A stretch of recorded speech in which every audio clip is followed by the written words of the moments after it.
आ गई तो क्या, थोड़ा इंतजार कर लेंगी। आप अंदर हो? झूमर आ गई। अब दिनेश भी आता होगा, जल्दी उठ जाइए आप। दरवाजा खोलो।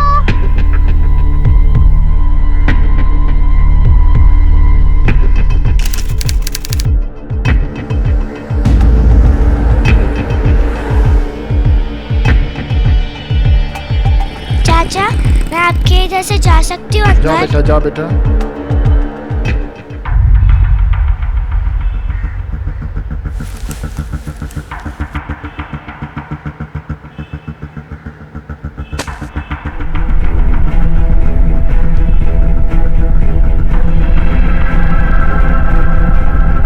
प्लीज टाइम वेस्ट मत करो, कपड़े पहन लो। आप कपड़े पहन लो प्लीज। सच में पहन लो? हाँ।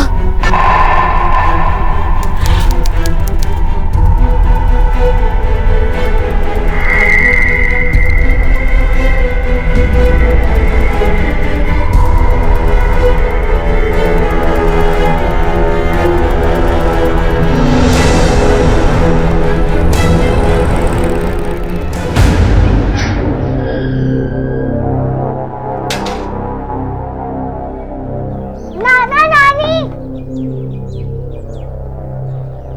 क्या हुआ बेटी? तू इतनी घबराई हुई क्यों है? स्कूल में किसी से झगड़ा हुआ क्या? ये क्या बेटा, ड्रेस नहीं बदली? घर नहीं गई थी क्या? नानी बहुत भूख लगी है। ओ, भूख लगी है बेटा को, अभी परोस के लाती हूँ। हैं? लापरवाही की हद है। माँ बाप दोनों कोई चिंता नहीं है इसकी। लड़की कहाँ है कहाँ नहीं, खाना खाया है कि नहीं, मुझे बहुत चिंता होती है सच में इसकी। चिंता तो मुझे भी हो रही है, पर क्या करें, अपने दामाद को क्या बोले जब अपनी बेटी ही नालायक हो। लो आ गई। झूमर, क्यों स्कूल लेने नहीं गई इसको? आप लोगों को तो बस मौका चाहिए झूमर के सामने मेरी बुराई करने का। आज दिनेश की बारी थी इसे स्कूल से लाने की। जैसे तुझे इसकी चिंता नहीं है ना, ऐसे दिनेश को भी नहीं है। अरे रोती बिलखती भूखी प्यासी अकेली आई है स्कूल से। पापा देखो ना, आज दिनेश की बारी थी इसे स्कूल से लाने की, वो भूल गया था। इसमें मेरी क्या गलती है? मैं तो तुम लोगों को समझाते समझाते थक गया।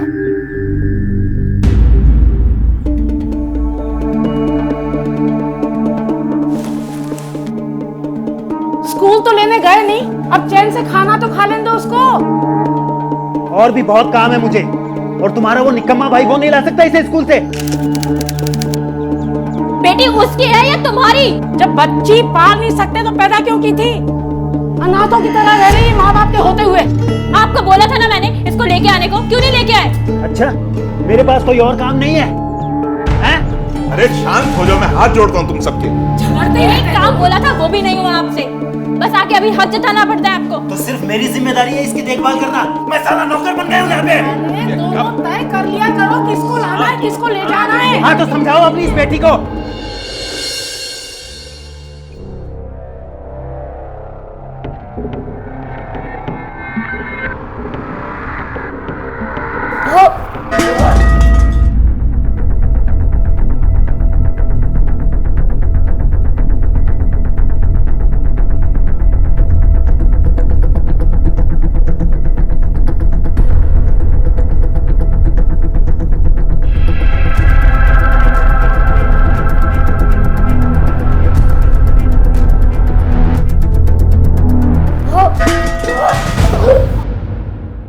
बेचारी झूमर 7 साल की मासूम उम्र में वो सब देख सुन रही थी जो उसकी सोच और समझ दोनों से बिल्कुल बाहर था। उसकी माँ का नाजायज रिश्ता, उसके नाना नानी का उसके माता पिता के प्रति रवैया, इसी सब के बीच एक दिन वो हुआ जो किसी ने भी नहीं सोचा था।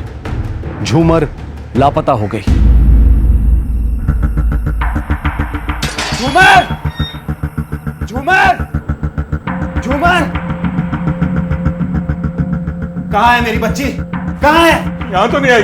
अरे ना वो घर पे पहुंची, ना वो स्कूल में है, ना प्रिंसिपल को पता, ना वॉचमैन को पता, उसके दोस्तों से पूछा, किसी को कुछ नहीं पता है। इसी बात का तो डर था मुझे। एक न एक दिन है ना इनकी लापरवाही का नतीजा झूमर को भुगतना पड़ेगा। मुझे बताइए मेरी बच्ची कहाँ है?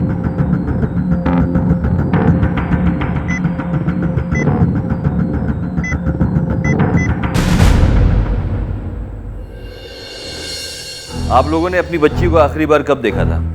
सर आखिरी बार जब सुबह उसे स्कूल छोड़ने गए तभी देखा था। उसके बाद दिनेश उसे स्कूल से लाने वाला था, तभी से वो गायब है। लेकिन ये हमेशा की तरह भूल गए। अगर मैं काम पे ना होती ना तो मैं खुद ले आती उसे स्कूल से। अरे तुम चुप रहो, बोला ना मैं काम में फंस गया था। काम करो आप किसी और को दिखाना, काम सारी दुनिया करती है। लेकिन सारी दुनिया मेरी तरह अपने सास ससुर और तुम्हारा बोझ सर पे लेके नहीं घूमती है। अरे बस करो तुम दोनों, यहाँ तमाशा तो मत बनाओ। तमाशा तो मेरा बन गया है इस जैसे इंसान से शादी करके। तो चली जाना किसी और के साथ। चुप। कैसे माँ बाप हो तुम लोग? हाँ, तुम्हारी बच्ची गायब है और तुम दोनों को झगड़ा करने से फुर्सत नहीं है। बच्ची की फोटो है आपके पास? जी सर, मेरे पास ये है सर मेरी बच्ची।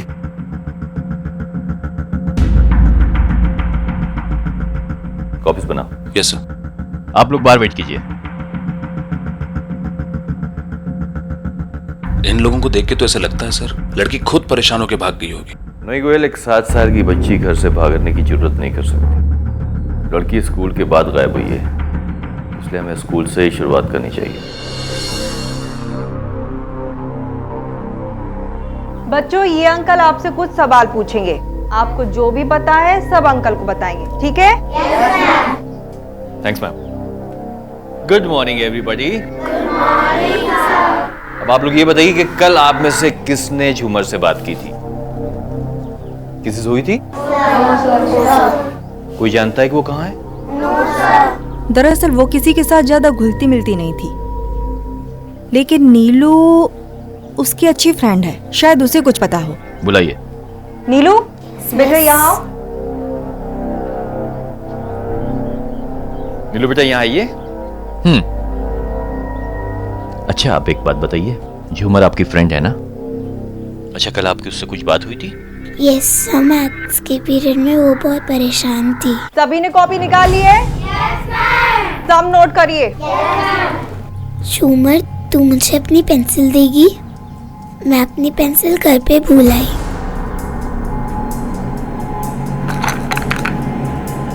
मुझे तो सिर्फ एक ही चाहिए।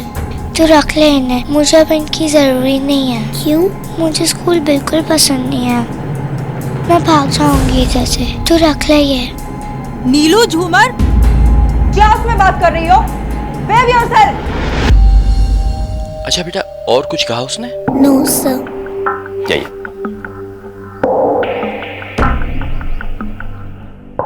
ना तो उसका होमवर्क ही पूरा होता था, ना ही वो पढ़ाई पर ध्यान देती थी। बाकी एक्टिविटीज तो दूर, वो किसी भी चीज में पार्टिसिपेट नहीं करती थी, किसी से बात भी नहीं करती थी, बस एक कोने में चुपचाप बैठी रहती थी। कुछ भी बोलो या जरा भी उसे डांट दो तो वो डर के मारे अपना पैंट गीला कर देती थी। और एक 7 साल की बच्ची के लिए ऐसा बिहेवियर बहुत एबनॉर्मल है। कल आपने उसको आखिरी बार कब देखा? आखिरी बार स्कूल छूटने के बाद। अरे झूमर, तू अभी तक घर नहीं गई? घर से कोई आया नहीं क्या? कोई बात नहीं, डर मत, मैं तुझे घर छोड़ दूं। चलेगी मेरे साथ? चलो मेरे साथ बेटा, मैं तुम्हें घर छोड़ दूंगा। प्यून, वो जो लड़की झूमर यहाँ खो गई, उसको आप जानती थी? हाँ साहब, जानती हूँ उसे। स्कूल के बाद जब मैं झाड़ू लगाती थी तो वो अक्सर अकेली बैठी रहती थी, कोई लेने नहीं आता था उससे। और सब एक और बात, एक बार मैंने प्यून को उसे डराते हुए देखा था। मम्मा! मम्मा! क्या हो बेटा? क्यों डरा रहा बच्ची को? आपको शर्म नहीं आती है? ठीक है, आप जा सकते हैं। मैंने कुछ नहीं किया साहब। झूठ बोल रहा है। स्कूल की क्लीनर ने अपनी आंखों से देखा था तुझे उस बच्ची के साथ। कहीं तूने उसके साथ कुछ गलत तो नहीं किया? ये डर से कि वो बच्ची अपने घर पे मुंह ना खोल दे, तूने उसे मार दिया। नहीं साहब, मैंने ऐसा कुछ भी नहीं किया साहब। मैं तो उसे तंग किया करता था साहब। अरे झूमर, क्या हुआ? आज फिर मम्मी पापा तुम्हें लेने नहीं आए? कोई बात नहीं, मैं तुम्हारे साथ कुछ देर बैठता हूं, ठीक है? मुझे तुम्हें कुछ देना है, देखोगी? ये देखो, चूहा। क्यों डरा रहा बच्ची को? भगवान की कसम साहब, मैं उसे तंग कर रहा था। उसे कोई नुकसान नहीं पहुंचाया साहब मैंने। साहब गलती हो गई साहब। लेके जाओ उसे। क्या करना है सर इसका? इस आदमी पे मुझे रत्ती भर भरोसा नहीं है, नजर रखो इस पे। हमारे देश में हर साल लगभग 1 लाख बच्चे गायब होते हैं और बदकिस्मती से तकरीबन 45% बच्चों को ढूंढा ही नहीं जा पाता। समय बीतता जा रहा था और झूमर के बारे में कुछ पता नहीं चल पा रहा था। आखिर कहां थी झूमर और किस हाल में थी? परसों झूमर आपके घर आई थी? जी साहब, स्कूल के बाद शीला उसे यहीं छोड़ गई थी। उसने कुछ कहा? उसका बर्ताव कैसा था उस वक्त? दिन में तो ठीक ही था, लेकिन हाँ, शाम को जरूर वो थोड़ी चुप से थी।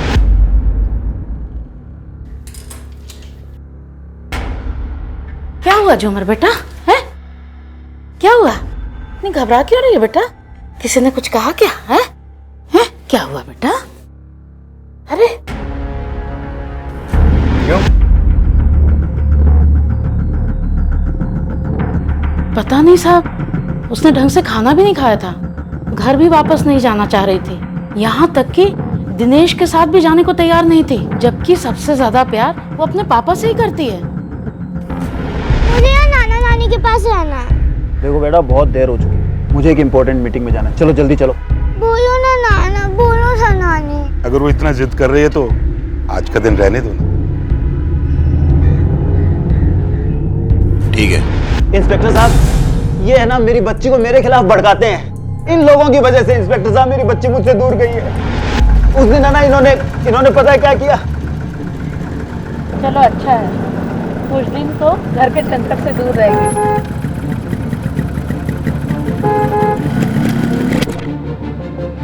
क्या है रे? तुमसे मतलब नहीं है, चलो बेटा। अरे बेटा बेटा, चल अरे बेटा, कहाँ ले दिनेश? आप लोगों की हिम्मत कैसे हुई मेरी बेटी को मेरी इजाजत के बगैर मेरे घर से ले जाने की? हमारी कुछ नहीं लगती। कुछ नहीं लगती। और हाँ, एक बात कान खोल के सुन लीजिए, अगर आज के बाद आप लोगों ने ऐसी हरकत की तो दोनों को किडनैपिंग के केस में अंदर करवा दूंगा, समझे आप? चल बेटा। डॉक्टर साहब, मेरी झूमर को ढूंढ के ले आइए, उसके बिना हमारी जिंदगी, हमारा ये घर सूना हो गया। अगर आप लोगों ने अपनी बच्ची का ध्यान रखा होता तो शायद ये नौबत नहीं आती। खैर, इस घर में और कौन रहता है? नीचे का कमरा हमने किराए पर दिया है, उसमें विनीता नाम की किराएदार रहती है। गोयल, इस इलाके में आसपास रहने वाले सभी लोगों से पता करो, क्या उनको झूमर के बारे में कुछ पता है? Yes sir. विनीता तुम्हारा नाम है? जी। झूमर को जानती हो? जी, वो आती रहती थी यहाँ पर, मुझसे बात भी करती थी कई बार।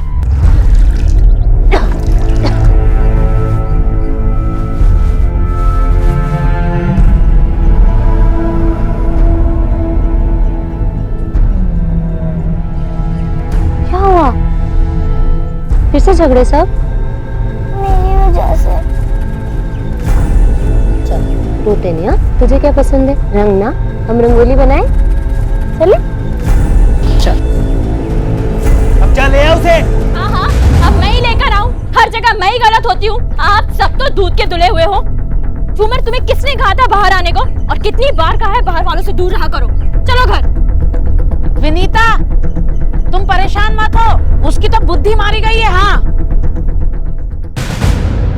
उसका कुछ पता चला? परसों जब वो यहाँ पर आई थी, तुम्हारी कुछ बात हुई उससे? जी, मैं 2-3 दिन से घर से निकली नहीं। मेरी तबीयत ठीक नहीं थी, मैं दिन भर सोती ही रही, तो बात नहीं हो पाई। आप झूमर को जानती हैं? कौन? वो बच्ची? हाँ। हाँ, वो अक्सर रोते हुए अपने नाना नानी के घर आती थी। इन लोगों की किसी के साथ दुश्मनी थी? क्या दुश्मनी साहब, ये लोग तो अपने दुश्मन खुद ही हैं। रोज लड़ाई झगड़े की आवाजें आती रहती थी इनके घर से। जब से दिनेश ने दुकान और घर झूमर के नाम करी है ना, तब से शीला के और उसके बहुत झगड़े होते हैं। शीला को ये बात बिल्कुल पसंद ही नहीं आई है। तुमने इतनी बड़ी बेवकूफी की है कि एक छोटी बच्ची के नाम सारी प्रॉपर्टी कर दी। अरे तो कौन सा पहाड़ टूट पड़ा? अपनी बेटी के नाम ही तो किया मैंने, अपनी प्रॉपर्टी किसी अरे गरे के नाम तो नहीं किया ना। कल को तुम्हें कुछ हो गया तो मैं क्या करूंगी? कुछ नहीं होने वाला, कुछ नहीं होने वाला। मुझे अच्छा खासा हूँ, मैं दुकान जा रहा हूँ। आज के जमाने में कौन दामाद अपने ससुराल वालों का खर्चा उठाता है? इनके घर में जिसमें हट्टा कट्टा नौजवान बैठा हुआ है। कौन? अरे वो विनोद, इनका छोटा बेटा। उसको तो आदत पड़ गई है अपने जीजा के टुकड़ों पे पलने की।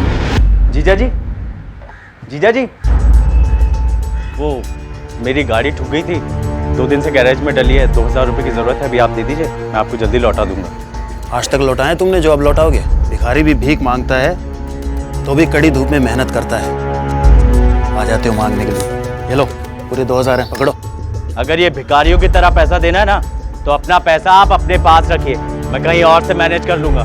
अरे जाओ जाओ, मेरे टुकड़ों पे बंटो, मुझे भी आंखें दिखाते हो। Thank you. आपके पड़ोसियों से हमें इंफॉर्मेशन मिली है कि पैसों को लेकर विनोद और इनका अक्सर झगड़ा हुआ करता था। सर ये क्या बताएंगे उसके बारे में? मैं बताता हूँ सर। वो शराब पीता था, जुआ खेलता था, चोरी करता था सर। और सर ये सब करता था वो मेरे पैसों पे, मुझसे उधार मांग के ले जाता था। और अगर पैसे उधार नहीं देता था ना सर, तो दुकान में जाके चोरी करता था। और सर उसकी चोरी के बारे में पहली बार मुझे झूमर नहीं बताया था।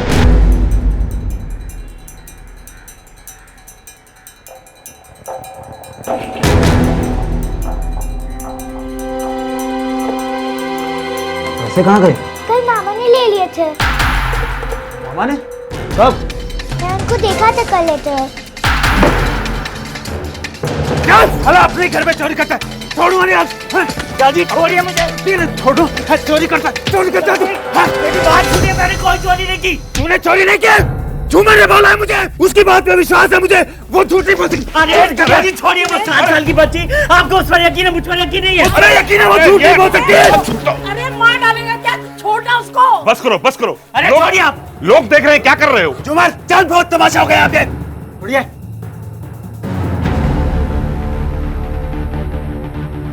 चल बेटा।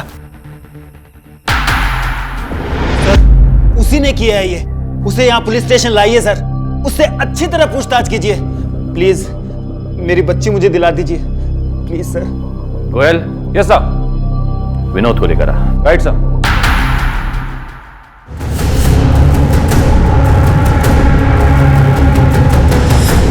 सर प्लीज सर मारिए मत सर, प्लीज सर मारिए मत सर। सर मैं मानता हूँ कि मैंने चोरी की थी और मुझे झूमर पर गुस्सा भी आया था, पर सर मैं इतना बड़ा बेवकूफ नहीं कि इतनी सी बात के लिए इतनी छोटी बच्ची से दुश्मनी रखूंगा। काम क्या करता है तू? सर काम ढूंढ रहा हूँ। कहाँ ढूंढ रहा है? सट्टे के अड्डे पे? जानते हैं हम, बहुत कर्जा है तुझ पर। काम धंधा नहीं था तो थोड़े से पैसे उधार ले लिए थे। और वो कर्ज चुकाने के लिए तूने झूमर को किडनैप कर लिया ताकि तू उसके बाप से पैसे हट सके। सर मैं चोर हो सकता हूँ, सट्टेबाज हो सकता हूँ, पर मैंने किसी को किडनैप नहीं किया। अरे एक बात, झूमर को ना उसका बाप डराता धमकाता था, शायद वो उसका कोई राज जानती थी। आप उसके बाप से क्यों नहीं पूछते? उसी का हाथ है किडनैपिंग में। अच्छा झूमर, वो बात तो तुमने किसी को नहीं बताई ना? नहीं पापा। देखो अगर झूठ बोलोगी ना तो भगवान जी नाराज हो जाएंगे, और पता है भगवान जी नाराज होते हैं तो क्या करते हैं? ज़बान काट लेते हैं। नहीं बताओगी ना? नहीं पापा। मेरी प्यारी गुड़िया। बहुत स्मार्ट समझता है अपने आप को तू, हाँ? अगर ऐसी कोई बात थी तो तूने पहले हमें क्यों नहीं बताया? बेवकूफ समझता है पुलिस को। नहीं सर, प्लीज मेरा यकीन कीजिए, मेरा इस किडनैपिंग में कोई हाथ नहीं है, मैं झूठ नहीं बोल रहा हूँ। परिवार में दूरियां जरूर थी, लेकिन कुछ राज ऐसे भी थे जो शीला, दिनेश और विनोद पुलिस के साथ साथ एक दूसरे से भी छुपा रहे थे। ऐसे वक्त में पूरे परिवार को एक साथ होना चाहिए था, लेकिन सभी लोग अपने अपने फायदे के लिए एक दूसरे को झेल रहे थे, और सभी के पास कोई ना कोई वजह जरूर थी इस जुर्म को करने की। झूमर, एक 7 साल की मासूम बच्ची, ऐसे लोगों के बीच में थी जो सिर्फ कहने के लिए ही उसका परिवार था। इस केस में 5 किरदार हैं गोयल। झूमर के माता पिता जिनकी आपस में बनती नहीं है, शीला का भाई विनोद जिसको पैसे की इस वक्त बहुत तंगी है, अब बचे हैं सिर्फ नाना नानी जो रिटायर हो चुके हैं और ये सारी प्रॉब्लम से वाकिफ हैं। बोल तुम एक काम करो। Yes sir. इस पूरी फैमिली पे नजर रखो और साथ ही साथ झूमर की फोटोग्राफ स्टेट्स के हर पुलिस स्टेशन में डिस्ट्रीब्यूट करो। Right sir. हो सकता है हमें कोई सुराग मिल जाए। Yes sir.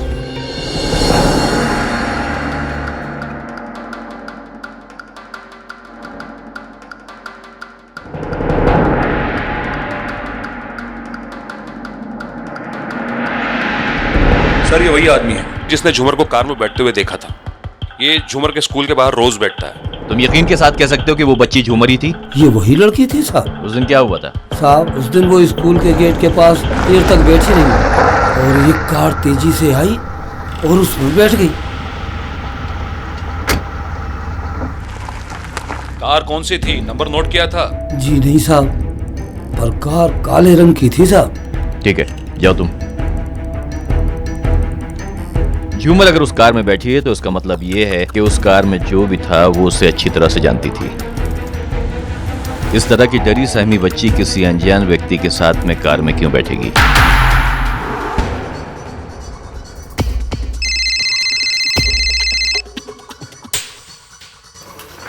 हाँ, नहीं नहीं तुम यहाँ मत आना, मैं खुद ही आ रही हूँ करोल नाका पे, वहीं मिलो।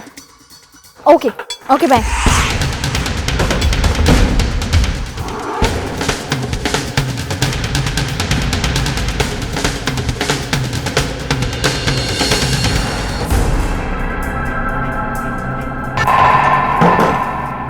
आप लोग अंदर कैसे आए? सब बताएंगे पुलिस स्टेशन चल के। सर आप मुझे गलत समझ रहे हैं, मैं एक ब्यूटिशियन हूँ और मदन मेरा सिर्फ दोस्त है। तो क्या अपने आशिक घर उसको तू लिपस्टिक लगाने जाती थी? सब जानता हूं मैं कि तुम दोनों के बीच क्या चल रहा है। अपनी ही बेटी की दुश्मन बन गई तू, सिर्फ इसके लिए कि तेरे पति ने उसके नाम पर सारी जायदाद कर दी। तुमने इतनी बड़ी बेवकूफी की है कि एक छोटी बच्ची के नाम सारी प्रॉपर्टी कर दी। अरे तो कौन सा पहाड़ टूट पड़ा? अपनी बेटी के नाम ही तो किया मैंने अपनी प्रॉपर्टी, किसी अरे गरे के नाम तो नहीं किया ना। तू अच्छी तरह से जानती थी कि तेरी पति की कमजोरी झूमर है, इसलिए उसको सबक सिखाने के लिए तूने उसको किडनैप कर लिया। सर आप क्या कह रहे हैं? कोई भी माँ पैसों के लिए अपनी बेटी के साथ ऐसा नहीं करेगी। तो ये नाजायज रिश्ता छुपाने के लिए तुमने और तुम्हारे आशिक ने मिलकर झूमर के किडनैपिंग का प्लान बनाया। सर मैं मानती हूँ मैंने बहुत लापरवाही की झूमर के साथ, मैंने बहुत गलतियाँ की, लेकिन झूमर में मेरी जान बचती है, मैं ऐसा क्यों करूँगी? झूमर की किडनैपिंग एक ब्लैक कार से हुई।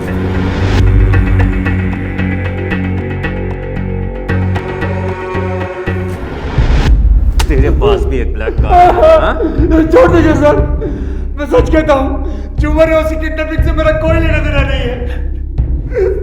मैं मानता हूँ उसकी माँ का और मेरा अफेयर है, पर झूमर को किडनैप करके मुझे क्या मिलेगा? सर छोड़ दीजिए सर छोड़ दीजिए। वही तो हम जानना चाहते हैं। सर छोड़ दीजिए सर, मैं मानता हूँ सर मैंने गलती की है। और रहा सवाल मेरी गाड़ी कि मेरी गाड़ी का, वो तो 2 दिन से गैराज में गई है सर्विसिंग के लिए सर। सॉरी सर, मुझे माफ कर दीजिए सर, मुझे छोड़ दीजिए सर। Yes sir. गैराज जाके चेक कर, ये सच बोल रहा है या झूठ? मदन सच बोल रहा है, उसकी गाड़ी गैराज में ही थी, अभी गैराज वाले ने कंफर्म किया। हो सकता है मदन और शीला ने किसी और काली गाड़ी का इस्तेमाल किया। इस केस का कोई भी किरदार दूध का धुला नहीं है, सभी पर सर्विलेंस जारी रखिए।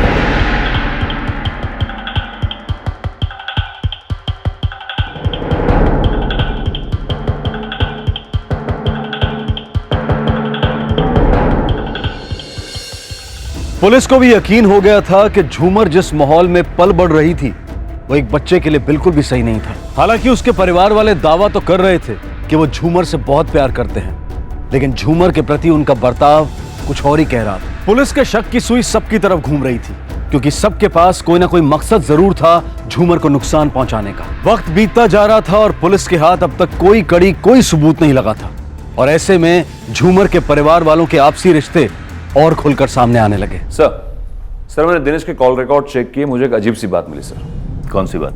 सर दिनेश लगातार पिछले 3 सालों से एक गायनेकोलॉजिस्ट के कांटेक्ट में है। तो उसमें अजीब क्या है? Is a married man. अजीब बात यह है सर कि इस गायनेकोलॉजिस्ट का क्लिनिक शहर से काफी दूर है। कोई अपनी वाइफ को लेकर वहां क्यों जाएगा जबकि शहर में इतने सारे डॉक्टर्स अवेलेबल हैं?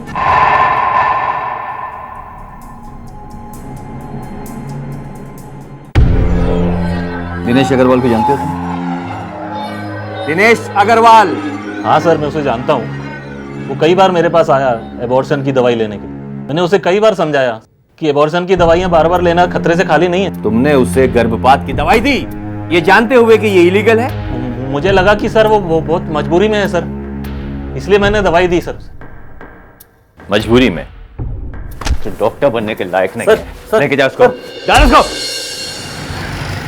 मिसेस अग्रवाल, आपके पति ने आपको कुछ दवाइयाँ दी थी? दवाइयाँ? कैसी दवाइयाँ सर?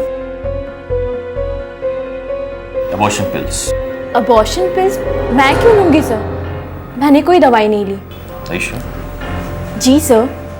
Thank you. झूमर को डरा धमका के कौन सा राज छुपाना चाहता है तू? सर, आप कौन से राज की बात कर रहे हैं? दूध का दूल्हा है तू। एबॉर्शन की दवाइयां किसके लिए लेके गया था? अबॉर्शन की दवाइयां मैंने अपनी बीवी के लिए ली थी सर। बीवी के लिए? तेरी बीवी से मिलके आया हूं मैं। सारी सच्चाई उसने बता दी है मुझे।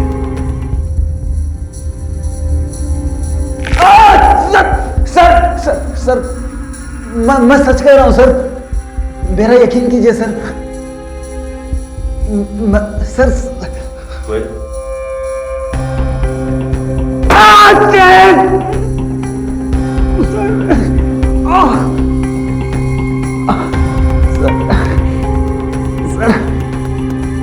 वो दवाइयां मैंने विनीता के लिए ली थी सर। नीचे का कमरा हमने किराए पर दिया है, उसमें विनीता नाम की किराएदार रहती है। विनीता तुम्हारा नाम? जी। कब से चल रही है नौटंकी? सर 3 साल से।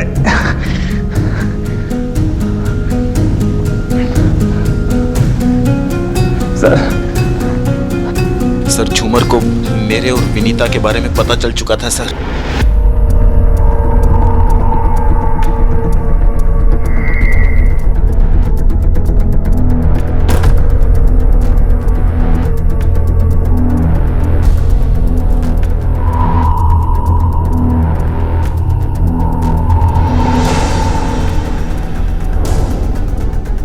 पता सर झूमर ने क्या कहा? उसने मुझसे कहा, सुनो तो। क्या कहा? उसने मुझसे कहा कि वो ना बड़े होके बाद में बहुत बड़ा सा महल बनाना चाहती है। अच्छा। और मुझे सबसे अच्छा कमरा देगी। सुनो तो, वो भी परमानेंट किराए पर। पता है झूमर ऐसी बातें किसी से भी नहीं करती, सिर्फ तुमसे करती है, अपनी माँ से भी। हाँ।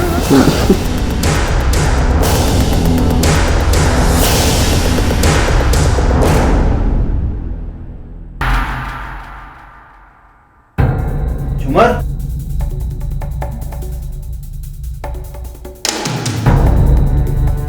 बस यही बात थी जो मैंने झूमर को किसी को ना बताने के लिए कही थी। अच्छा झूमर, वो बात तो तुमने किसी को नहीं बताई ना? नहीं पापा। देखो अगर झूठ बोलोगी ना तो भगवान जी नाराज हो जाएंगे, और पता है भगवान जी नाराज होते हैं तो क्या करते हैं? जबान काट लेते हैं। और कुछ नहीं सर। हाँ मैं मानती हूँ, दिनेश और मेरे बीच संबंध थे और झूमर ने सब कुछ देख भी लिया था। दिनेश ने उसे समझाया भी था कि ये बात किसी को ना बताए। मेरा यकीन मानिए इंस्पेक्टर साहब, मैं सपने में भी झूमर को तकलीफ देने के बारे में नहीं सोच सकती। झूमर बहुत ही प्यारी बच्ची थी। उल्टा मैं तो दिनेश से कहती थी कि तलाक के बाद हो सके तो झूमर हमारे साथ रहे। उसकी माँ बहुत ही लापरवाह औरत है। मैं नहीं चाहती थी कि उसे कभी भी माँ की कमी महसूस हो। झूमर की किडनैपिंग केस में तुम एक सस्पेक्ट हो। ध्यान रहे बगैर हमें बताए तुम इस शहर को छोड़ के कहीं नहीं जाओगी।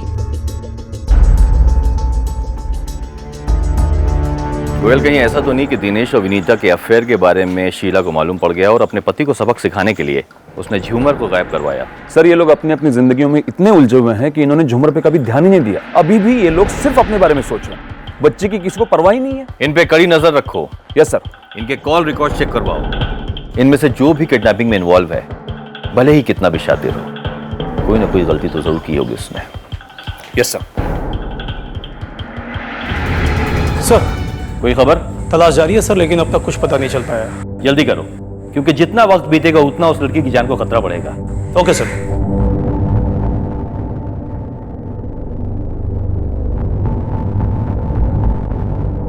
Hello, police station.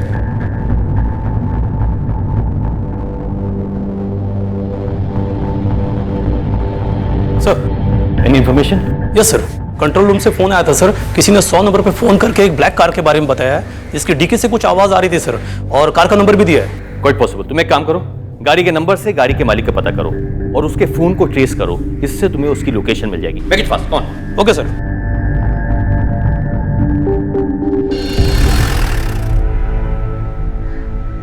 सर यहीं का लोकेशन ट्रैक हुआ है सर। ये एरिया?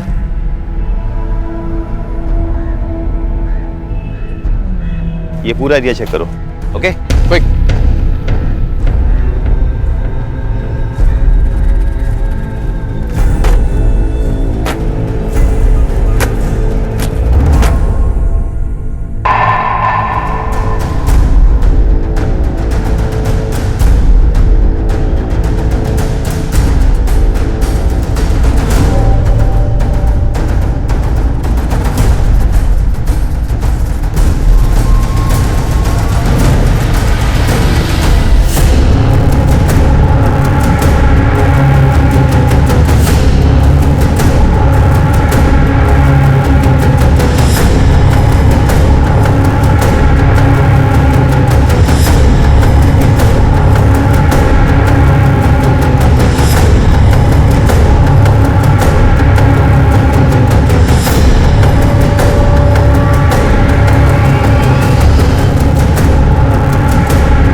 अभी अभी वो एमपी नगर में घुसा है। पीछे से आओ तुम, पीछे से, पेट्रोल पंप वाली गली, वहां से आना।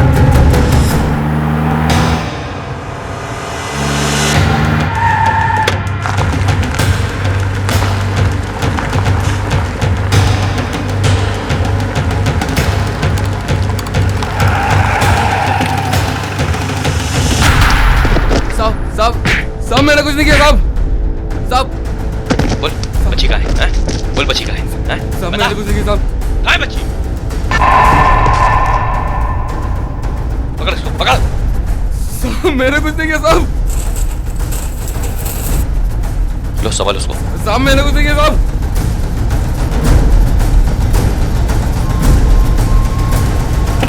बच्ची को मारने की कोशिश नहीं की है। अगर उसको कुछ हो गया तो साहब मैंने कुछ नहीं किया साहब। तुझे याद है। साहब मैंने कुछ नहीं किया साहब। साहब मैंने कुछ नहीं किया साहब।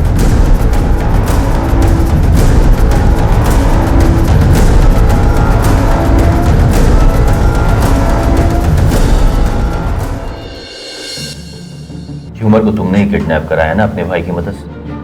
कितनी खुश थी मैं तो मुझे पता चला मैं प्रेग्नेंट हूँ।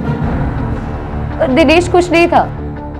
समाज और परिवार का बहाना बनाकर उसने मेरा अबॉर्शन कराया, वो भी 3 बार। शादी का झूठा वादा करके मुझे बेवकूफ बनाता रहा। पर 4थी बार में नहीं मानी, क्योंकि डॉक्टर ने कहा था कि अगर इस बार अबॉर्शन कराया तो मैं वहां बनने के काबिल नहीं रहूंगी।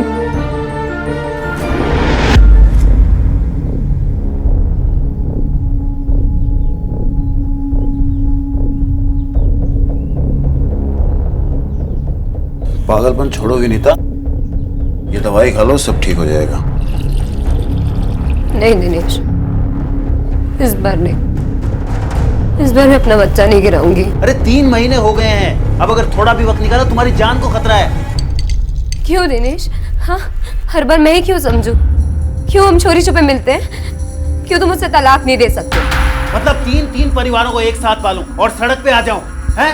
अरे तुम क्या खाओगी? तुम्हारा बच्चा क्या खाएगा? समझने की कोशिश करो। मैं क्यों समझूं? हाँ, मेरा क्या, मेरे बच्चे का क्या? हम तुम्हारे कुछ नहीं लगते? लगते हो ना, इसीलिए तो कह रहा हूँ हमारी जिंदगी, हमारे बच्चे की जिंदगी अच्छी हो। अपने बच्चे को, तुम्हें, हैं, एक अच्छी जिंदगी जिएंगे, उसे अच्छे स्कूल में पढ़ाएंगे। प्लीज ये दवाई पी लो। देखो जिद मत करो, प्लीज पी लो।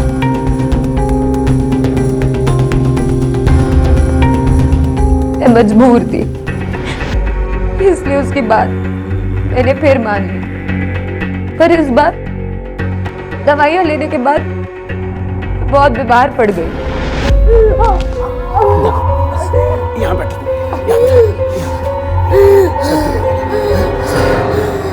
थोड़ा पेशेंस रखो, है? मैं तुम्हारे लिए पेन किलर लेके आता हूँ, है ना?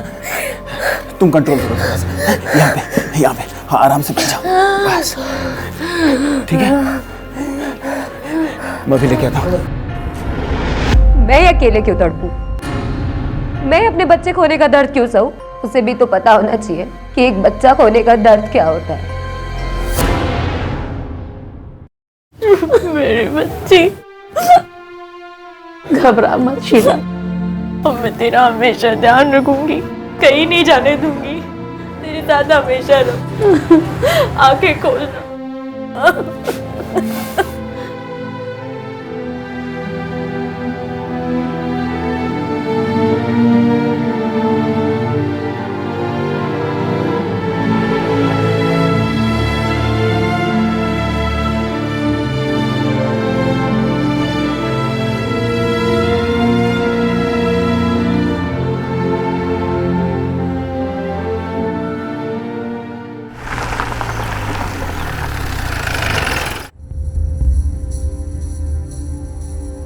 इंस्पेक्टर साहब, मेरी बेटी मिल गई है क्या? झूमर हॉस्पिटल में है। हॉस्पिटल में? तुमने जो किया उसकी सजा वो भुगत रही है। इंस्पेक्टर साहब, मुझे एक बार प्लीज मेरी बच्ची से मिलवा दीजिए इंस्पेक्टर साहब, प्लीज। मैं आपके हाथ जोड़ता हूँ, पाँव पड़ता हूँ, मुझ पे दया कीजिए इंस्पेक्टर साहब, प्लीज। अपनी बच्ची की जान की फिक्र हो रही तुझे? हाँ, और उन जानों का क्या जिनको दुनिया में आने से पहले ही तूने मार दिया? तुझे तेरे किए की सजा मिल गई है।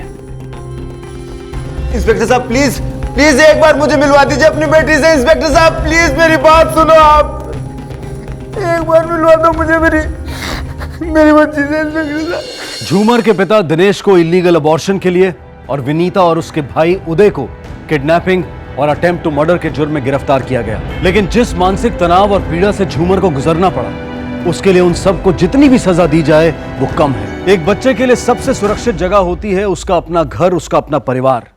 लेकिन झूमर जैसे कुछ ऐसे बदनसीब बच्चे भी होते हैं जिनके लिए उनका घर किसी नर्क से कम नहीं होता, जिनके लिए माँ बाप भगवान का वरदान नहीं बल्कि श्राप बनकर रह जाते हैं। बच्चे हमारे देश का भविष्य है। ये सिर्फ एक स्लोगन नहीं है बल्कि बहुत बड़ी सच्चाई है। इनका आज संवारिए ताकि हमारा आने वाला कल सुंदर और उज्जवल हो। अब मैं अनूप सोनी आपसे विदा लेता हूं। फिर मुलाकात होगी अगले एपिसोड में एक और चौंका देने वाले केस के साथ। तब तक अपना और अपने परिवार का ख्याल रखें और देखते रहें क्राइम पेट्रोल डायल 100। सबक एक को, सीख हम सबको। जय। क्यों किसी ने एक 6 साल की मासूम बच्ची की इतनी निर्ममता से हत्या की? और हैरत की बात तो यह है कि 7 सालों तक ना तो सूटकेस में दफन ये लाश बरामद हुई और ना ही इस बच्ची का हत्यारा पकड़ा गया। लेकिन 7 सालों बाद एक ऐसी घटना घटी जिसने इस केस को फिर से रोशनी में लाकर खड़ा कर दिया और कातिल का पर्दाफाश कर इंसाफ दिलवाया।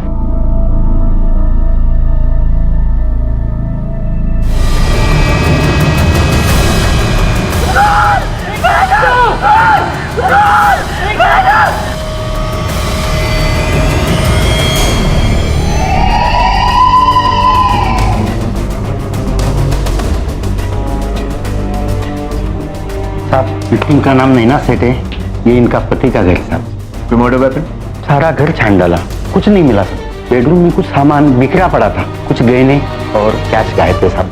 मतलब बर्गलरी केस और मर्डर, तो बड़ी अजीब बात है। चोर या मर्डरर एक बार में भी इन्हें रोक सकता था। अच्छा, फोरेंसिक का फोटोग्राफर आ रहे?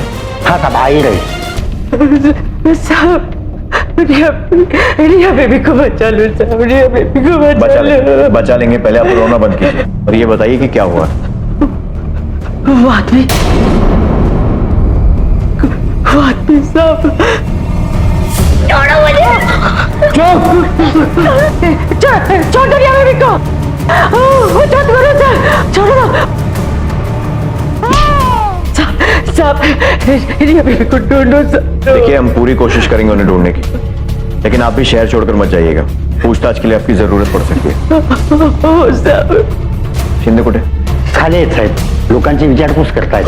सर, मैं पूरा टाइम गेट पे ही था, कोई नहीं दिखा। मैं एक आदमी नरिया बेबी। पक्का यहीं थे? जी सर। ड्यूटी पे सो तो नहीं गए थे? नहीं सर, पूरा टाइम गेट पे ही था, एक सेकंड के लिए नहीं हिला सर। बिल्डिंग की और कोई एंट्री है? सर, ये पीछे का गेट है जो हमेशा बंद रहता है सर। तो ये गेट लांग कर तो कोई भी आ सकता है। कहाँ है कैमरा यहाँ? सर, वो कैमरा क्या यहाँ? वो कैमरा ही नहीं है। पीछे की तरफ भी तो कैमरा होना चाहिए ना।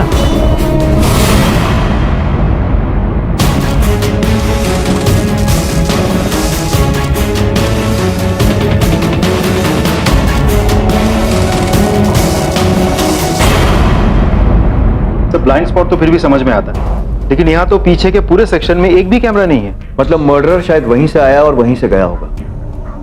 लेकिन शिंदे, मुझे एक बात समझ में नहीं आती, वो रिया को अपने साथ क्यों ले गया? मतलब बर्गलरी केस है। चोर चोरी करने के इरादे से आता है। मिसेस सेठ सामने आती है, उन्हें मार दिया। पद्मा आई, उसे जख्मी कर दिया। उसी तरह वो रिया को भी वहीं छोड़कर जा सकता था। उसे अपने साथ में ले जाना बेवकूफी भी है और रिस्क भी। शायद हॉस्टेज बनाकर ले गया होगा ताकि जरूरत पड़ी तो बच निकलने में रिया काम आए।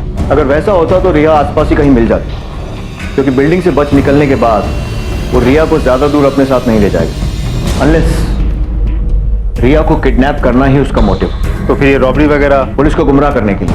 वो रिया को ही लेने आया था। माँ बीच में आई तो उसने माँ को मार दिया और फिर रिया को लेके। तो फिर ये चोरी का नहीं, एब्डक्शन का केस। लेकिन सर कोई तो देख लेगा दोनों को एक साथ। रिया इतनी आसानी से कैसे चली जाएगी? लेकिन अगर वो दोनों वहां थे ही नहीं तो मतलब ये कि हो सकता है ये पद्मा हमसे झूठ बोल रही। हो सकता है ना रिया वहां थी ना वो आदमी, इसीलिए किसी ने उन्हें नहीं इस पद्मा ने ही चोरी की और उसके बाद मिसेस सेठ को मार दिया और बचने के लिए ये पूरी कहानी बनाई। सर वैसे भी 5 में से 1 मर्डर केस में सबसे पहले इन्फॉर्म करने वाला आदमी ही मर्डर होता है। यहाँ तो रिया पहले से ही गायब थी, तो ऐसा भी हो सकता है कि रिया को गायब करने में पद्मा का हाथ हो। पॉसिबल है। वैसे भी इस मामले की सबसे प्राइम विक्टिम नैना सेठ नहीं बल्कि रिया है। एक काम करो, इस पद्मा का बैकग्राउंड चेक करो। कहाँ रहती है, घर में कौन कौन है, कब आई और इस सेठ परिवार के साथ कब से, सब कुछ। Yes sir. और रिया की भी डिटेल्स चेक करना शुरू करते हैं। देखते हैं शायद कोई सस्पेक्ट निकला है जो रिया को किडनैप करना चाहता। नैना सेठ के हस्बैंड से कोई कांटेक्ट हुआ? नहीं सर, अभी तक नॉट रीचेबल। फोन रिकॉर्ड्स मंगवा सबके। Yes sir.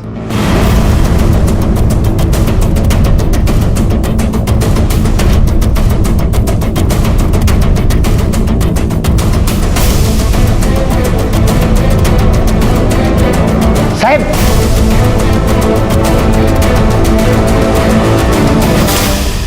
देवा सबक साहब, मुझे रिया बेबी के बारे में कुछ नहीं मालूम। जितना मुझे मालूम था मैंने आपको बता दिया साहब।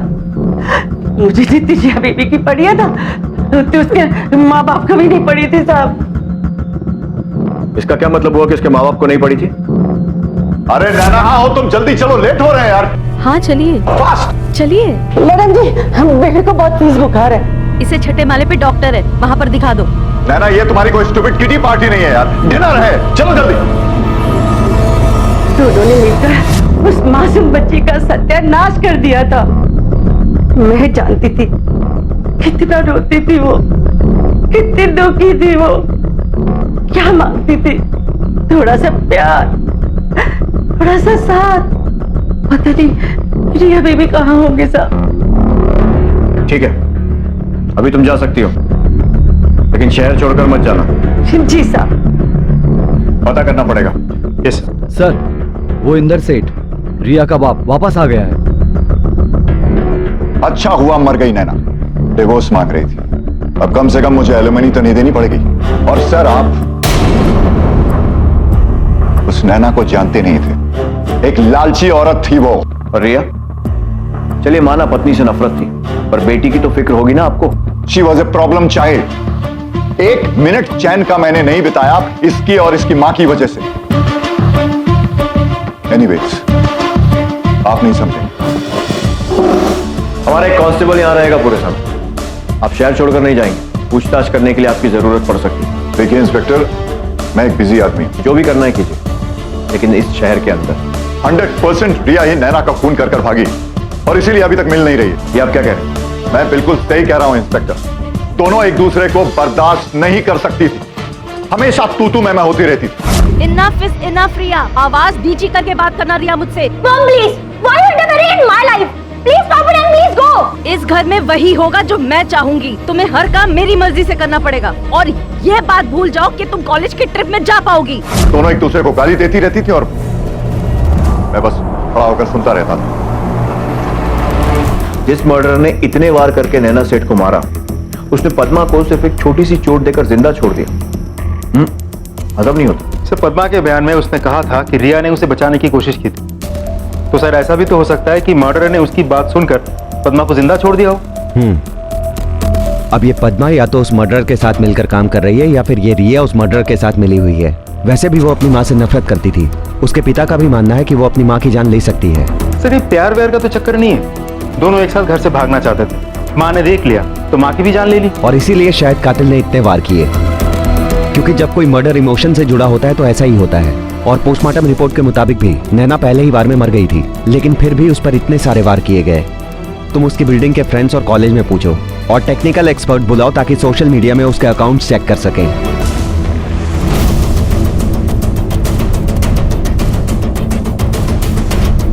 एक मिनट, ये पेज खोलो।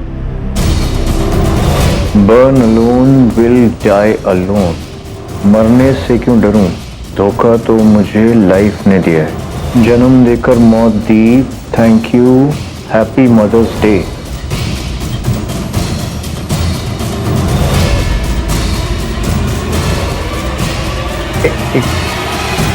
ये लड़का, इसका नाम पता चल सकता है? नो सर, टैग नहीं किया और ना ही कोई कमेंट्स, ना लाइक, ना शेयर किया गया। इस लड़के की इन्फॉर्मेशन निकालना मुश्किल है।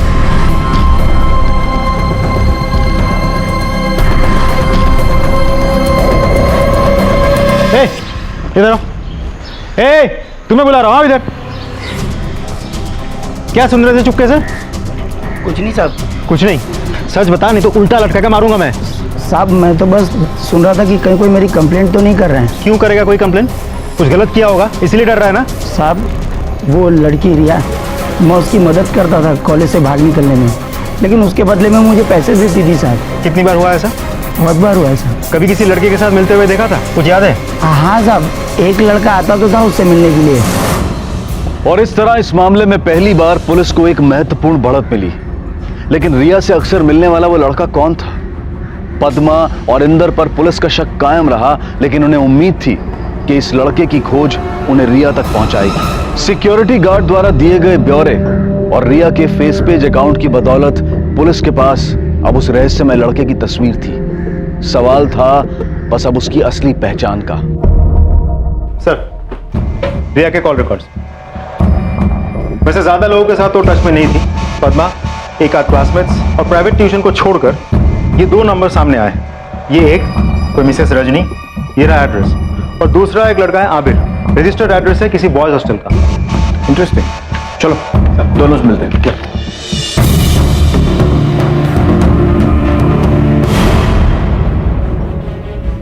आपके पिताजी?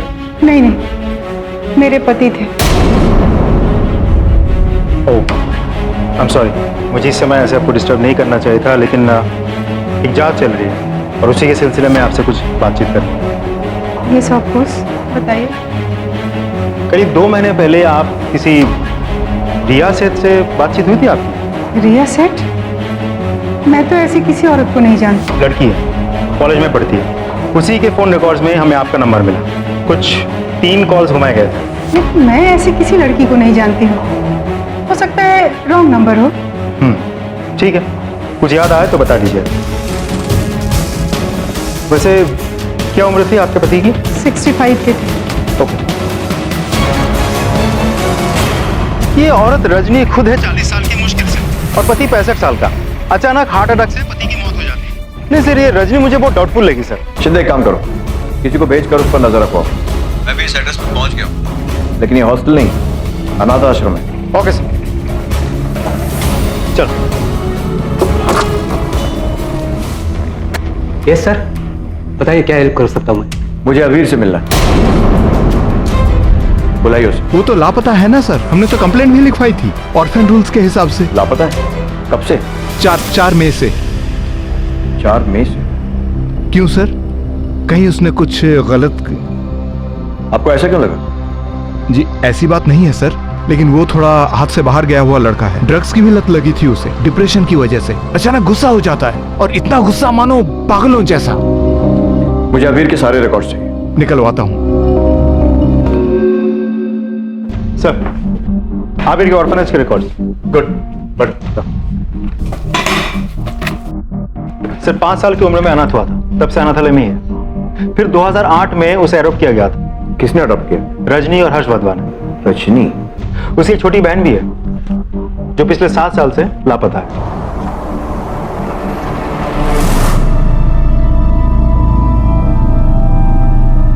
दीपा के लापता होने के बाद हर्ष और रजनी का डिवोर्स हो गया। फिर आबिर की कस्टडी हर्ष को दे दी गई। फिर कुछ ही दिनों बाद हर्ष की मौत हो गई। फिर रजनी आबिर की कस्टडी नहीं ले पाई तो कोर्ट ने वापस उसे अनाथालय भेज दिया होगा। मतलब दीपा के गुमशुदगी का केस पिछले 7 सालों से अनसॉल्व है। ऑर्फनेज के वार्डन ने मुझे बताया था कि आबिर काफी हिंसक प्रवृत्ति का था। सर कहीं दीपा के गायब होने में आबिर का ही तो हाथ नहीं है। आबिर तब 11 साल का था। हमारे अंदाजे के मुताबिक आबिर ने नैना को मारा है, तो शायद आबिर ने अपनी बहन को भी। आखिर इस तरह के हिंसक क्रिमिनल्स अपना पहला गुनाह बचपन में ही कमिट कर लेते हैं सर। आबिर रजनी के कांटेक्ट में था, पर रजनी का कहना है कि वो रिया को नहीं जानती। कहीं वो झूठ तो नहीं बोल रही? एक काम करते हैं, इस रजनी से फिर से पूछताछ करते हैं। जी। अबीर और दीपा को मैंने और हर्ष ने गोद लिया था, लेकिन हमारा जल्दी ही डिवोर्स हो गया। फिर हर्ष की मौत हो गई। उसके बाद आपने फिर से शादी की? जी, 2 बार। और मेरे दोनों पति अबीर की जिम्मेदारी उठाने के लिए तैयार नहीं थे। अगर मैं उसे अकेले ही बड़ा कर पाती तो 1 सेकंड भी नहीं सोचती, घर ले आती उसे। कुछ महीनों पहले आबिर ने आपको कांटेक्ट किया था? 7 महीने पहले एक बार फिर मेरी उससे मुलाकात हुई। अबीर 11 साल का था जब उसे देखा था। अब तो बहुत बड़ा हो गया। उसके बाद से हम कांटेक्ट में थे और मैंने उसे कुछ पैसों से मदद भी की। माँ आखिर माँ ही होती है ना। और रिया का कॉल क्यों आया था? मैं नहीं जानती। मैंने लास्ट टाइम भी आपको बताया था, मैं उस लड़की को नहीं जानती। आप कह रहे हैं कि वो अबीर की दोस्त है, तो हो सकता है अबीर ने उसके फोन से मुझे कांटेक्ट करने की कोशिश की हो। आबिर के बारे में हमें ऑर्फनेज से कुछ इन्फॉर्मेशन मिली।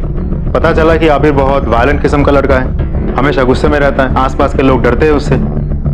जब वो आपके साथ होता था तभी भी ऐसा ही था? गुस्सा तो आता था उसे, पर वो जिद थी बेसिकली। वो हर बच्चा करता है, पहले अनाथ, फिर ऑर्फन्स हाउस, फिर हम लोगों के पास आना। इतने सारे बदलाव आए उसके जीवन में, कुछ तो असर पड़ना था ना उसके ऊपर। और दीपा, अबीर की बहन, उसे भी गोद लिया था ना? क्या हुआ उसे? काश मुझे कुछ पता चल पाता। 1 सेकंड, सिर्फ 1 सेकंड लगा था उसे गायब होने में। वो गार्डन में खेल रही थी, मैं बस कुछ समय के लिए किचन में गई, आई, तब तक शी वाज गॉन। वो वहां नहीं थी। क्या आपको लगता है कि दीपा के साथ जो कुछ भी हुआ उसमें अबीर का हाथ हो सकता है?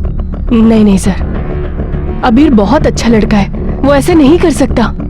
ठीक है, अगर आपको आबिर कांटेक्ट करने की कोशिश करे तो हमें बताइएगा। डेफिनेटली सर, मुझे भी उसकी चिंता है। मैं नहीं चाहती कि वो कुछ गलत कर बैठे। सर, न जाने मुझे ऐसा क्यों लगता है बार बार कि औरत हमसे कुछ छिपा रही होगी। एक बार बेटा बनाकर उसे गोद दिया था, अब शायद फिर से माँ बनकर उसकी मदद कर रही है। अबीर की हिंसक प्रवृत्ति के बारे में कहने पर देखा था कैसे घबरा गई। तो या तो रजनी खुद उससे डरती है और या फिर उसकी मदद करने की कोशिश कर रही है। सर, मुझे भी ऐसा लगता है कि आबिर और रिया घर से भागने के फिराक में थे और आबिर के साथ लगाव के कारण उसने भागने में मदद की होगी। रजनी पर नजर रखो, या अबीर पक्का इससे कांटेक्ट करेगा। रजनी निश्चित तौर पर अबीर की मदद कर रही थी और अपने इसी यकीन की वजह से पुलिस ने रजनी पर तकरीबन 1 हफ्ते तक नजर रखी। लेकिन फिर रजनी को बार बार एक अनजान घर में जाते हुए देखा गया। पुलिस ने अनुमान लगाया कि शायद अबीर उस घर में हो सकता है। जब पुलिस ने आसपास के घरों में पूछताछ की तब उन्हें पता चला कि उस घर में 78 साल के कोई मिस्टर मखीजा रहते हैं, अकेले। इस जानकारी के मिलने के कुछ ही दिनों बाद रजनी को अपने साजो सामान सहित उसी घर में पनाह लेते हुए देखा गया। लेकिन अब भी ना अबीर की तरफ से रजनी से संपर्क करने की कोई कोशिश की गई थी और ना ही रजनी की ओर से ऐसी कोई प्रतिक्रिया सामने आई थी। सर, हमने आसपास के लोगों से, ठेले वालों से, सभी से आबिर के बारे में पूछताछ की, फोटो दिखाई, लेकिन किसी ने आबिर को नहीं पहचाना। सर, रजनी का उस घर से या मिस्टर माखीजा से जो भी ताल्लुक हो, आबिर की इन्वॉल्वमेंट नहीं दिखती। रजनी के पिछले 1 हफ्ते के कॉल रिकॉर्ड्स सर चेक कर रहे हैं, रोज अपडेट हो रहे हैं। आबिर का कोई कॉल नहीं है।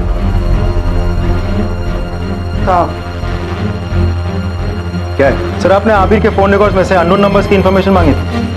आ गया सर। राजेंद्र सिंह, एड्रेस भी मिल गया। राजेंद्र सिंह, गौर से देखो और बताओ। सर, इन दोनों को तो उसी मैंने गोवा छोड़ा था सर। सर, मैं एक्चुअली मेरा प्राइवेट कार का बिजनेस है ना सर, और ये लड़का तो चर्ची है, हर बार गोवा जाने के लिए मेरी गाड़ी यूज करता था। और लड़की? इस लड़की को तो पहले कभी नहीं देखा सर, उस दिन पहली बार देखा था सर। क्या चल रहा था दोनों के बीच गाड़ी में? ठीक से याद करो। रिया, ये सब बंद कर, वरना भाई सब ठीक है ना? हाँ, तो बस थोड़ी तबीयत खराब है। तुम गाड़ी चलाओ। ये हाईवे के बाद आगे कोल्हापुर में मेडिकल मिलेगा, रुकना है क्या? तुम सीधा गोवा लेके जाओ, कहीं भी रुकने की जरूरत नहीं है, समझे? ओके। राजेंद्र, फोकस करो, ठीक से याद करो, क्या बात कर रहे थे तुम? कुछ भी अजीब, कुछ भी अलग गाड़ी में दिखाओ तो। सर खुसुर फुसुर तो चालू था उन लोगों का, फुल टाइम खुसुर फुसुर चालू था। लड़की ऐसा बोल रही थी कि हमने जो किया गलत किया, हमें ऐसा नहीं करना चाहिए था। बहुत घबराई भी थी लड़की सर। और सर लड़का भी बहुत भड़का हुआ था, 3-4 बार लड़की पे बहुत चिल्लाया लड़का। गोवा में कहाँ छोड़ा था? एड्रेस? सर किसी होटल के पास नहीं छोड़ा था, वो वाघा बीच है ना, वाघा बीच के पास छोड़ा। ठीक है, अगर जरूरत पड़ी तो दोबारा बुलाएंगे। जी सर। शिंदे, अगर ये सच है तो फिर रिया की जान को खतरा है। अभी के अभी गोवा नहीं, नॉर्थ गोवा हेडक्वार्टर्स में मेरे बैचमेंट है, उनसे असिस्टेंस तक मैं जरा इस पुराने केस को फिर से स्टडी करता हूँ जो 7 सालों से सुलझा नहीं। तो सर दीपा का मिसिंग केस? क्योंकि दोनों में सिर्फ एक ही चीज कॉमन है, अबीर और उसका गुस्सा।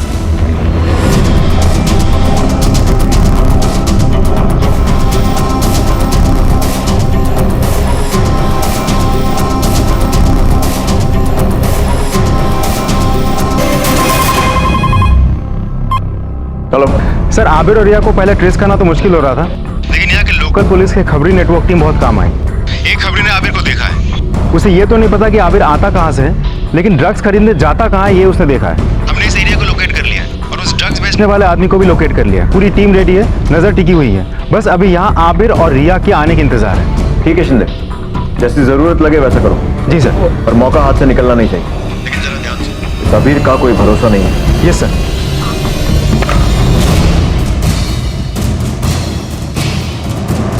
सर आबिर को पकड़ना हमारी पहली प्रायोरिटी होनी चाहिए, और ड्रग डीलर को भी। Yes sir. ओके।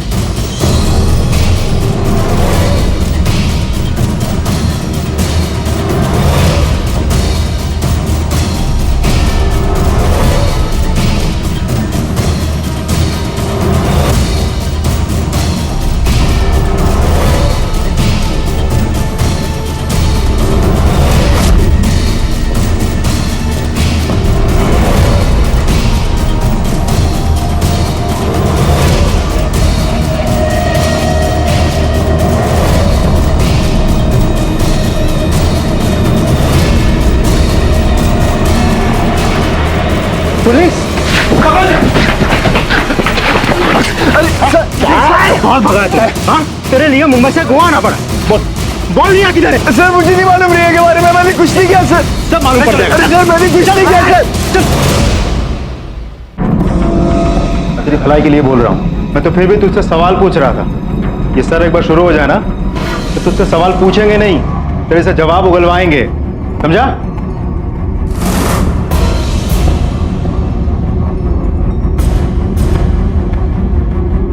मैंने तुझे बोला था ना, लेकिन तू सुना नहीं। अब ये बेल्ट ही तुझसे जवाब उगलवाएगा।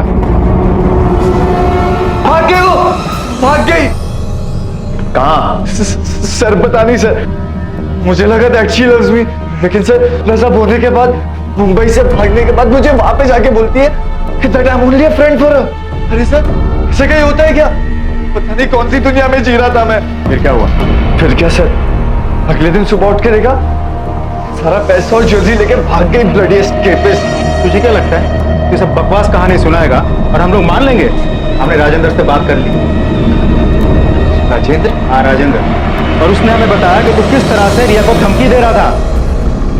अरे सर काय की धमकी सर, वो तो मैं बस उसको बोल रहा था कि अपना मुंह बंद रख, क्योंकि सबके सामने सच्चाई उगल रही थी। और वो भी सर मैंने उसको ये बोला था कि अपना मुंह बंद रख वरना उसके लिए अच्छा नहीं होगा सर। कौन सा सच उगल रही? मर्डर का? कैसा मर्डर सर? अबीर भोला मत बन, तूने रिया की मां का मर्डर किया है ना? क्या? या फिर तुम दोनों शामिल थे इसमें? अरे सर ये क्या कुछ भी बोल रहे हो आप? रिया की मम्मी तो तब थी भी नहीं जब हम लोग वहां से निकले। और सर हम लोग का यही प्लान था, सारी ज्वेलरी और कैश लेके निकल जाना कि जब रिया की मम्मी घर पे ना हो। सर हम लोग तंग आ रहे थे, मैं अपने ऑर्फनेज से और रिया अपने मॉम एंड डैड से, इसलिए हम लोग जाना चाहते थे कहीं दूर to make a new start. और सर रिया को भी नहीं पता होगा कि उसकी मॉम मर गए।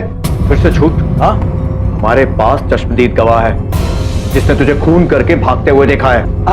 आई विटनेस? रिया के घर काम करने वाली बाई पद्मा, उसने हमें सब कुछ सच सच बता दिया है।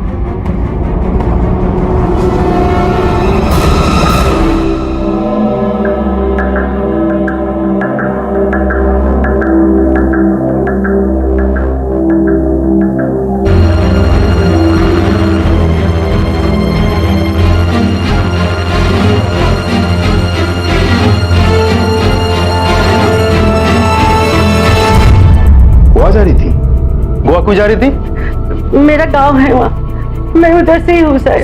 सच सच बताओ। हाय शपथ साहब, मैं गांव ही जा रही थी।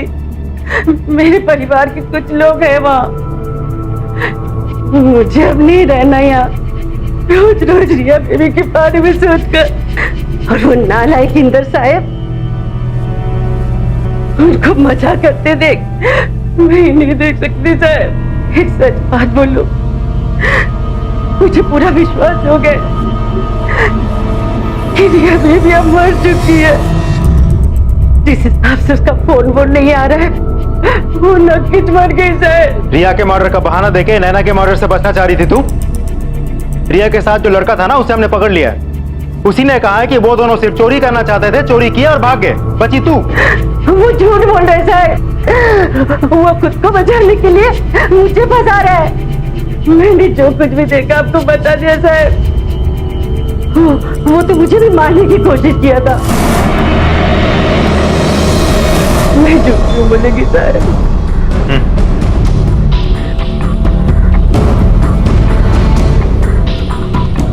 अच्छा, मुझे इसके फोन रिकॉर्ड चाहिए। जिस दिन हमने आबिर को गिरफ्तार किया था उसके एक दिन पहले से लेके आज तक। Yes sir. सर, हमने इंदर के फोन रिकॉर्ड्स डिटेल में चेक किया। ऑफिस और दोस्तों के अलावा वो खास किसी के साथ टच में नहीं था। ऑफिस में जाके पूछताछ की तो पता चला कि छोटा मोटा ऑफिस इन्वॉल्वमेंट छोड़कर किसी के साथ कोई अफेयर या सीरियस रिलेशनशिप में वो नहीं था। So basically he is a clean guy. वो इस केस में इन्वॉल्व नहीं है। फिर रजनी तो खुद ही आउटसाइडर है, नैना को नहीं जानती। रजनी का कनेक्शन आबिर से है और उसके थ्रू रिया तक है। अब रिया खुद लापता है। रिया के बारे में पूछताछ करने के लिए हम जब गोवा गए तो पता चला कि किसी ने रिया को देखा ही नहीं। अब रही बात आबिर और पद्मा की, ये आबिर और पद्मा एक दूसरे पे इल्जाम लगा रहे हैं क्योंकि एक दूसरे से ये लोग झूठ बोल रहे हैं। आबिर ने हमें कहा था कि जब वो चोरी करने गया था तो नैना घर पे थी ही नहीं, जो कि झूठ है क्योंकि हमारे पास नैना के कॉल डिटेल्स के हिसाब से नैना उस वक्त घर पे मौजूद थी। और पद्मा की बताई हुई कहानी तो हम सबको पता ही। सो बेसिकली जब तक रिया नहीं मिल जाती तब तक सच्चाई सामने नहीं आएगी। She is the key. लेकिन सर, हम ढूंढेंगे कैसे? मुझे पक्का यकीन है कि पद्मा गोवा जा रही थी रिया से मिलने, लेकिन ये मानेगी नहीं। इसीलिए पद्मा के लेटेस्ट कॉल रिकॉर्ड मिलना बहुत जरूरी है। हो ना हो अबीर के गिरफ्तार होते ही रिया ने घबरा कर पद्मा को फोन किया हो। शिंदे, मुझे डर है कि कहीं हम रिया तक पहुंचने में देर ना कर पाए।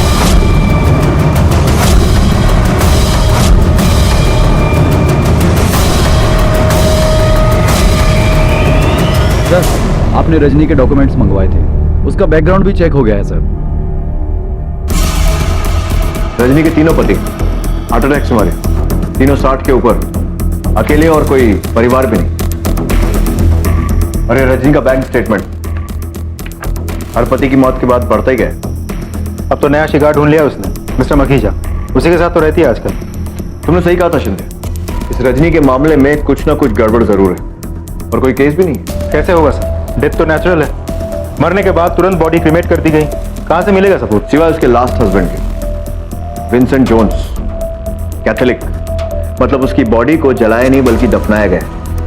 वो कहते हैं ना शिंदे, क्रिमिनल को हर बार लक की जरूरत पड़ती है पर पुलिस को सिर्फ एक बार। इस विंसेंट की बॉडी निकलवाने का अरेंजमेंट करो। रजनी तो कंसेंट देने से नहीं, कोर्ट से वारंट निकलवाना पड़ेगा। और एक काम और करते हैं, इस अबीर से बात करते हैं, जरा पता करें कि उसको इन वारदातों के बारे में क्या मालूम।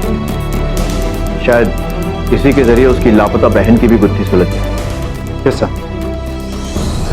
सर प्लीज मैं जाने दो सर। सर कितना बिठाओगे सर, अब बस करो ना। जाने का बाहर जाकर। फिर से नाशा, हालत देखिए अपनी कैसी हो गई है। आबिर सच बताएगा तो हम तुझे जाने देंगे। सर मेरा यकीन कीजिए, मैंने कुछ नहीं किया सर। रजनी के बारे में बता, रजनी के पति कैसे मरे, उनकी मौत में उसका क्या हाथ था? तूने मदद की थी उसकी? अरे नहीं सर, सच बोल। नहीं पता मुझे सर कुछ भी। सर मुझे कुछ नहीं पता, मैंने किसी की मदद नहीं की, बस मुझे जाने दो। रिया कहाँ है? जिंदा है या मार दिया उसे रजनी के साथ मिलकर? सर मुझे नहीं पता सर रिया के बारे में। सर सर प्लीज सर मुझे जाने दो सर। अबीर दीपा कहाँ है? मेरी बहन, तूने मारा उसे?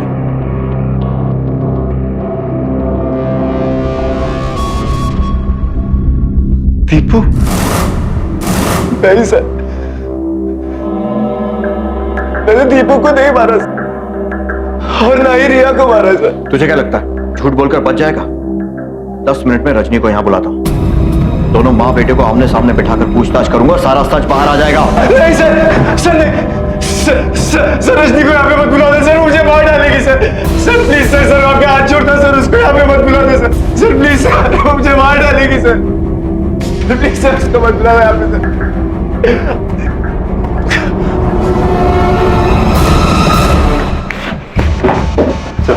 अभी स्टेबल है, लेकिन कुछ समय तक विड्रॉल सिम्टम्स होते ही रहे। लेकिन सर आपने एक बात नोटिस की, रजनी का नाम सुनते ही उस पर क्या असर हुआ? सर विंसेंट जोन्स, मतलब रजनी के पति के पोस्टमार्टम रिपोर्ट। पोटेशियम क्लोराइड, इसका मतलब ये हार्ट अटैक नेचुरल नहीं था, ट्रिगर करवाया गया था। पोटेशियम क्लोराइड के इतने बड़े डोज से मिनटों में दिल की धड़कन रुक सकती है। You mean murder? यस।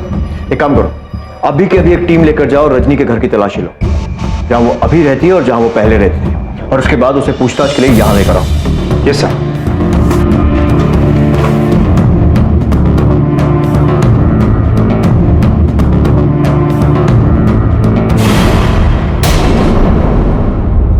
अरे सर आप? सर्च वारंट, हमें आपके घर की तलाशी लेनी है। तलाशी?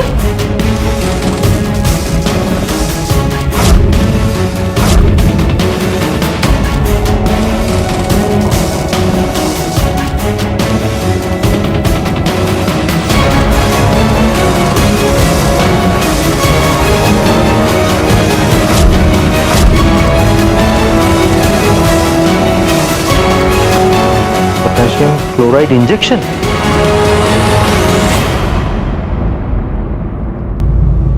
अजीब नहीं है ये रजनी जी? आपके सारे के सारे पति, एक नहीं दो नहीं बल्कि तीनों के तीनों एक ही तरह से मरे, हार्ट अटैक। शायद मेरे नसीब में। जी नहीं, नसीब का इससे कुछ लेना देना नहीं है। हाँ, पोटेशियम क्लोराइड का जरूर हो सकता है। कुछ देशों में मौत की सजा देने के लिए कैदियों को जहरीला इंजेक्शन दिया जाता है, और उसमें ये पोटेशियम क्लोराइड ही होता है ना।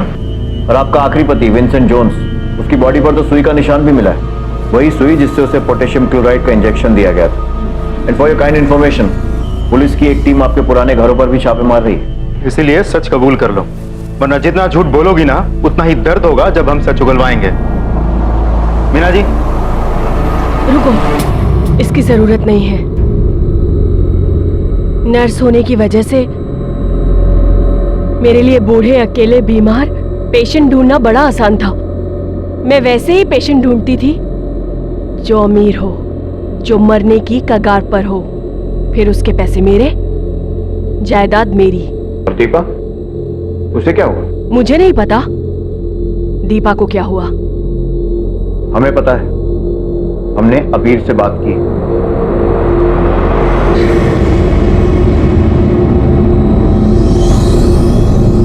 अबीर, देखो, अगर तुम अपनी बहन दीपा के बारे में सच सच बताओगे तो मैं प्रॉमिस करता हूं, रजनी जिंदगी भर जेल की सलाखों के पीछे सड़ेगी, तुम्हारा कुछ नहीं बिगाड़ पाई।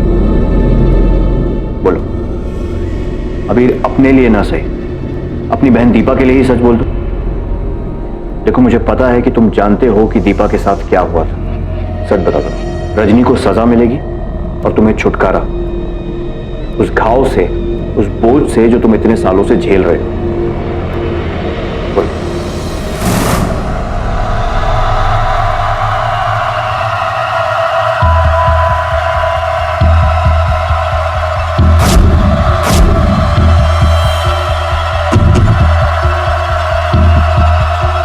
देखो मैंने क्या बनाया।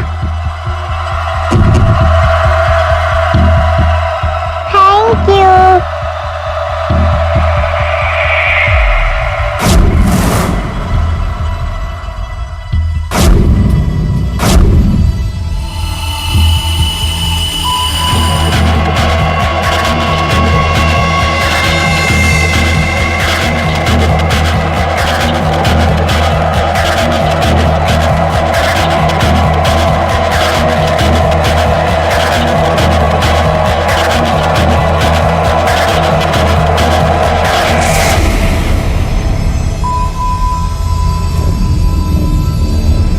अबीर, क्या कर रहे हो वहां मिट्टी में? चलो अंदर आओ।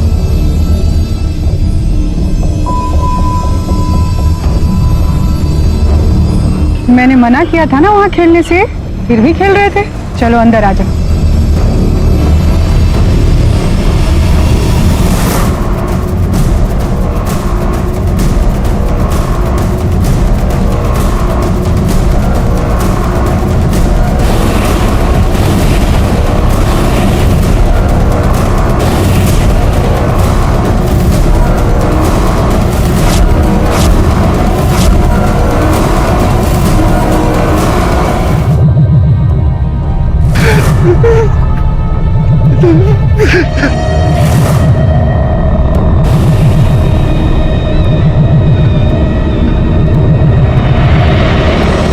बताओ, दीपा को क्यों मारा?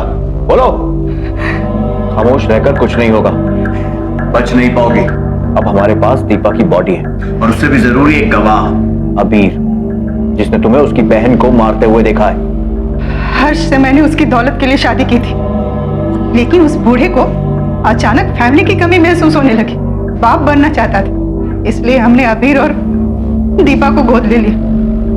ना चाहते हुए भी मुझे उसका साथ देना पड़ा।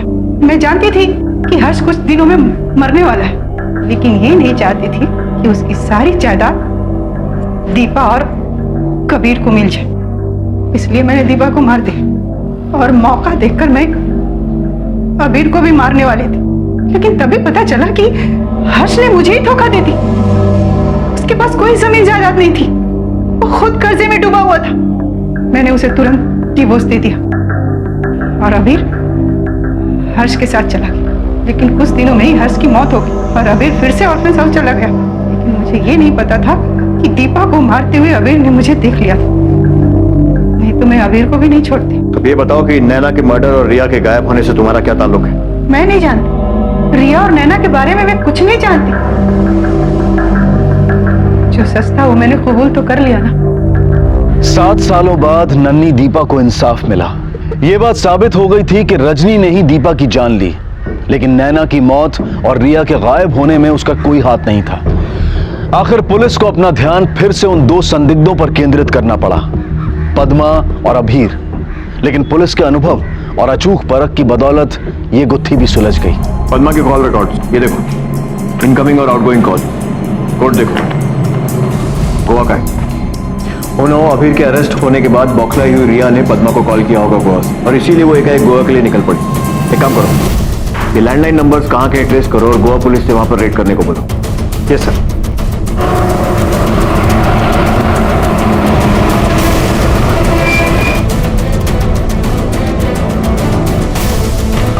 दरवाजा खोलो, खोलो दरवाजा। मैनेजर चाबी दो।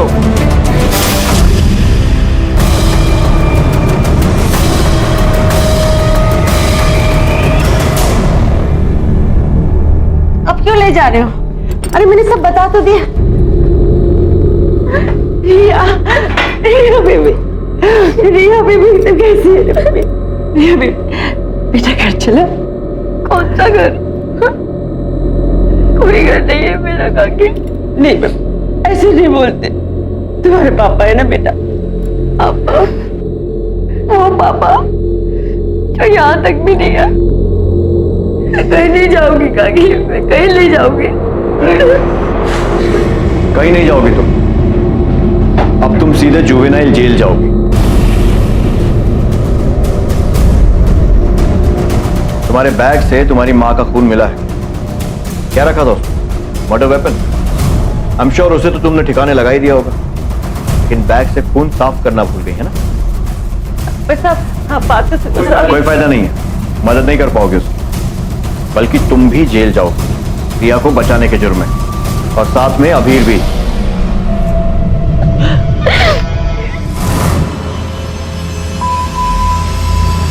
What the hell is this? क्या हो रहा है ये सब यहाँ पर? तुम इतनी चीप हो गई हो कि अब ऐसे लड़कों को घर पर लाने लग गई हो। मॉम रिलैक्स, ऐसा कुछ भी नहीं है। चुप बैठो। और तुम get out from here. Mom ये क्या कर रही हो? मैंने कहा ना ऐसा कुछ भी नहीं है। बाजारू लड़की, तेरी जैसी लड़की मुझे कभी नहीं चाहिए थी। तो मेरी जिंदगी में आई हो, मुझे नहीं चाहिए थी, मैं तुझे कभी नहीं चाहती। बदल लो। कुछ देर के लिए मैं डर गई थी, कुछ समझ में नहीं आ रहा था।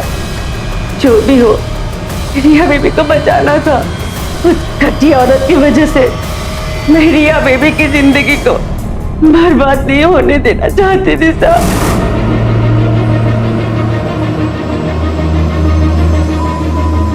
रिया बेबी संभालो, तुम लोग जाओ यहाँ से, भागो जल्दी से, लोगों को लगेगा कि चोर आया था। रिया बेबी की जिंदगी तो पहले से सजा थी, मैं तो बस एक मौका देना चाहती थी उसे जीने के लिए। लेकिन तुम्हारे इस मौके ने रिया का भला कम बुरा ज्यादा किया है। तुम्हारे गुस्से को समझता हूं रिया, लेकिन तुम्हें भी समझना जरूरी है कि तुम्हारे इसी गुस्से ने तुम्हारी जिंदगी बर्बाद कर दी। वो क्रोध ही था जिसकी वजह से रिया और उसकी मां के बीच में दरार पैदा हुई। वो क्रोध ही था जिससे उत्तेजित होकर इंदर ने अपनी पत्नी नैना पर जोर जबरदस्ती की, जिसके परिणामवश रिया का जन्म हुआ और उसी क्षण से नैना ने रिया से मुंह मोड़ लिया। रिया को अपने किए की सजा मिली, जिसे काटकर अब वो एक नई जिंदगी शुरू करना चाहती है। अतीत में मिले जख्मों को अभीर भुला चुका है, अब वो दोनों साथ में हैं। अब वो यतीम नहीं है। जिस तरह से एक नवजात पौधा जीवित रहने के लिए धूप और पानी पर निर्भर होता है, उसी तरह से इस दुनिया में जन्मे हर इंसान का विकास उसे मिलने वाले प्यार और परवरिश पर निर्भर होता है। बच्चों को जब प्यार नहीं मिलता, सही परवरिश नहीं मिलती, तो एक खाली जगह भर जाती है क्रोध से, और इसके परिणाम काफी खतरनाक हो सकते हैं। अब मैं अनूप सोनी आपसे विदा लेता हूं, फिर मुलाकात होगी अगले एपिसोड में एक और चौंका देने वाले केस के साथ। तब तक अपना और अपने परिवार का ख्याल रखें और देखते रहें क्राइम पेट्रोल डायल 100। सबक एक को सीख हम सबको। जय हिंद। इस तरह के और भी एपिसोड देखने के लिए हमारे चैनल को सब्सक्राइब करें और बेल आइकन दबाना ना भूलें।